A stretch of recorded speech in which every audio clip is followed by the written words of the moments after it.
Fala aí, galera, beleza?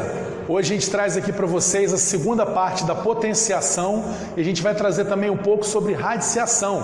Radiciação nada mais é do que a popular raiz quadrada, né? Todo mundo trata a radiciação como raiz quadrada, mas cuidado, nem toda raiz ela é quadrada, tá, pessoal? Isso a gente vai estar mostrando aqui daqui a pouco, ok? Primeira coisa, pessoal, por que fazer essa associação entre potências e raízes? Então, na matemática, a gente tem operações que são consideradas operações irmãs, vamos dizer assim, né?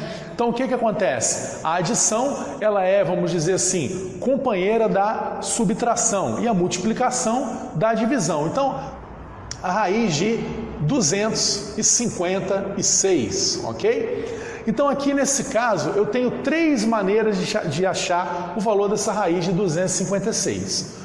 Qual seria o primeiro método? O primeiro método seria, pessoal, fazendo uma fatoração desse número e trabalhando ele em uma base 2. Por que uma base 2? Eu tenho aqui, então, um número par, ok? Então, eu pegaria esse 256 e faria isso aqui com ele, ok? Então, nesse momento, a gente vai trabalhando uma fatoração por 2 e você observa em que não está tendo aqui uma mudança de base, ou seja, em que esse 2 ele vai aparecer até o final, ok? Aqui é um 2 e no final, quando chega no 1, a gente para a fatoração.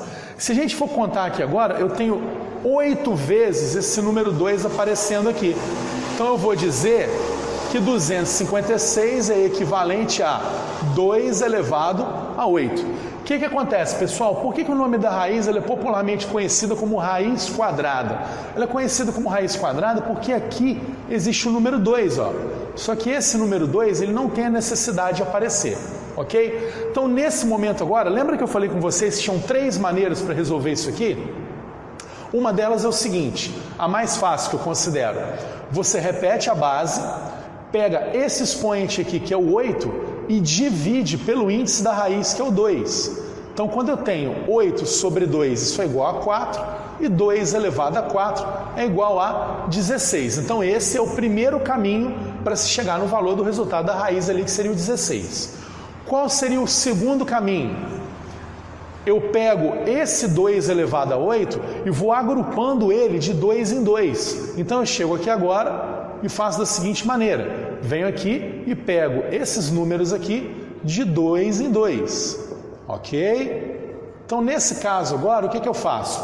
Eu vou cortar todos esses expoentes 2 aqui com o índice da raiz também um 2. Então, o que sobra para mim aqui agora? 2 vezes 2, 4. 4 vezes 2, 8. 8 vezes 2 também deu 16, obviamente. Então, aqui já é o segundo método de se fazer esse cálculo. E a terceira maneira, que seria o quê? Lá em cima, a raiz ela não era 256? Então, qual é o método aqui agora, pessoal? Aqui é muito simples agora. A principal dica de raízes que eu tenho para dar para vocês. Eu nunca ouvi isso de um professor meu quando eu era aluno, infelizmente, tá? Então, eu acho fundamental esse tipo de dica. Toda vez que eu tiver uma raiz quadrada em que a terminação dela é par, automaticamente o resultado final da raiz também é par.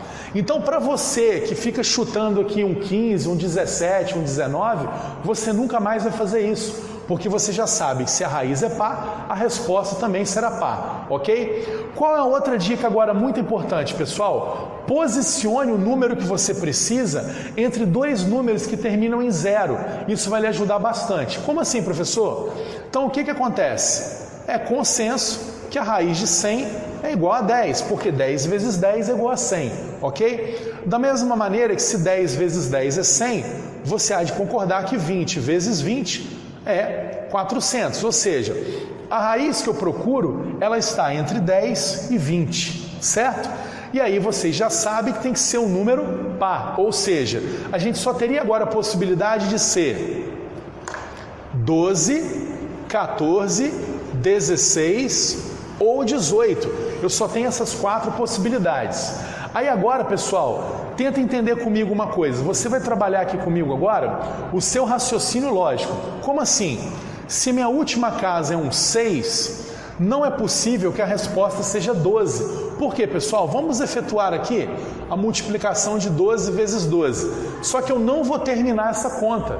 Eu só vou fazer aqui 2 vezes 2 e colocar um 4 aqui, em que você já percebe que como aqui o último dígito é um 6 e aqui o último dígito é um 4, não é possível que o resultado final seja 12. Da mesma maneira que não é possível que o resultado final seja um 18, porque 8 vezes 8 também termina em 4, porque 8 vezes 8 é 64, ok? Então, por esse motivo, só sobraria para a gente o 14 e o 16. Qual é a outra dica que fica aqui agora? 256 é um número mais próximo de 400 do que de 100. Então, na hora de escolher entre o 14 e o 16, nós escolhemos o 16 porque ele está mais próximo do 20. Falando assim, pessoal, parece um pouco longo e um pouco mais complicado. Agora veja o seguinte. Eu usando esse método aqui, eu não preciso trabalhar fatoração, eu não preciso trabalhar o conceito de potência.